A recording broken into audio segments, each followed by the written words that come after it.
তো ভাবলাম আজকে একটা মিনি ব্লগ দিই। তো এখন বিকেল হয়ে গেছে আর মা বাপি গুলু এসেছে।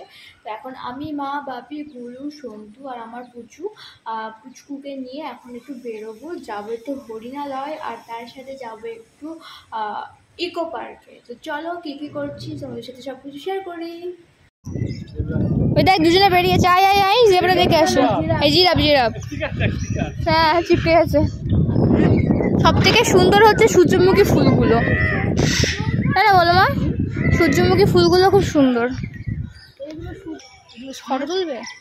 হ্যাঁ দিচ্ছি। তুই আর আমি চলে তো এসেছি, কিন্তু এসে দেখলাম যে অর্ধেক জিনিসই নেই। মানে আগের বার এসে যা যা দেখেছিলাম এবার এসে দেখলাম সেগুলোও নেই, কেমন এটা লাগে না? তো যাই হোক, গুলুকে কথা দিয়েছিলাম যে ওকে নিয়ে জুয়ে যাবো। তো সেটা হয়েছে, বেশ ভালো লেগেছে, ও খুব মজাও পেয়েছে। আর এখানে দেখো দোলনায় উঠেছে, দোলনায় উঠে কত মজা করছে। ও তো জুতে ঢোকার আগেই বলছে আমি পার্কে ঢুকবো, জু দেখবো না। বা তুই আবার কবে থেকে ভিডিও করার কথা বলছে? ভিডিও করে তো তুই মুখ লুকাস। চলো ভাই, টাইম হয়ে গেছে, চলে আসো চলে আসো।